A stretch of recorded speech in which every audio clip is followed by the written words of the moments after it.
আমরা কিছুদিন আগে প্রায় 4 মাস আগে একটা ক্যান্সার রোগীর চিকিৎসা শুরু করেছিলাম। সেখানে আজকে 4 মাস পরে আমরা চিকিৎসার পর আবার রিপোর্ট করেছি।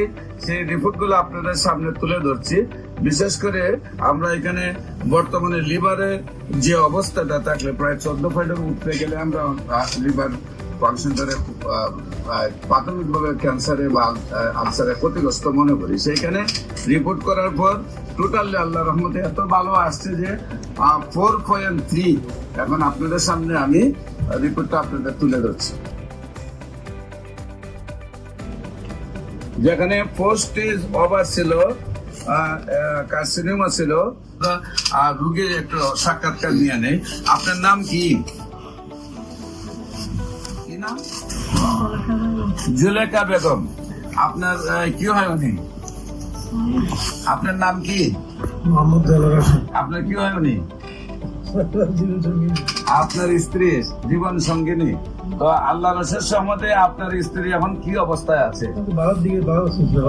এখন কি শারীরিক কোনো সমস্যা আছে? আল্লাহ রহমতে সব মতে ভালো আছে। আমার নিয়ম হলো কোর্স 1 বছর শেষ করতে হবে, সেই জন্য ওষুধ নেওয়ার আশা নাকি। এখন শারীরিক কোনো প্রবলেম নাই।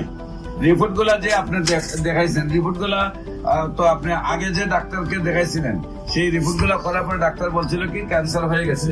এখন আল্লাহ রসের থেরাপিও দিচ্ছেন, কেমোথেরাপি, রেডিওথেরাপি দিয়ে কি শারীরিক সুস্থতা আসছিল? শারীরিক সুস্থতা আসছিল না। না আসার পরে আপনারা আমার কাছে আসছে। আপনারা কোথায় কোথায় চিকিৎসা করেছিলেন? আমরা ঢাকায় করেছি। কোন জায়গায়? ঢাকা ওই টুকুলারে করেছি, ডেল্টাতে দিয়েছিলাম। কিন্তু ডেল্টা তো নিছেন, কিন্তু সুস্থতা আসে না। আপনার দেশে ফিরুন নিয়ে টিকতে পারতেছে না, মানে থেরাপি মানতে পারতেছে না, চিকিৎসায় সুস্থ হচ্ছে না, মানে বাড়ি চলে যাবেন। আচ্ছা, অ্যালোপ্যাথিকে এই পর্যন্ত আপনি কত টাকা খরচ করছেন? হিসাব রাখছি বাজান আমরা। একটা আইডিয়া কতদিনে খরচ করছেন? 2 বছরের মতো। তো না, এটা 4 লাখ টাকা খরচ হয়েছে। 4 লাখ খরচ হয়েছে। এখন আপনার বর্তমানে কি শারীরিক অবস্থা ওই ভালো, সম্পূর্ণ ভালো?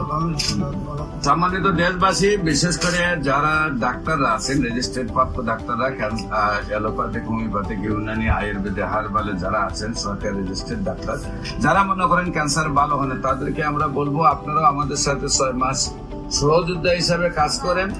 আপনারা তো যেহেতু পাস করা ডাক্তার, আপনারাও বলবেন যে ক্যান্সার ভালো হয়। আমরা আপনাদের সবাইকে সহযোদ্ধা হিসাবে নিয়ে পৃথিবীটাকে ক্যান্সার মুক্ত করতে চাই। আপনাদের সবাই সহযোগিতা কামনা করছি। যে কোনো সময় আমাদের অফিস ভিজিট করার জন্য আমন্ত্রণ জানাচ্ছি এবং আমাদের সাথে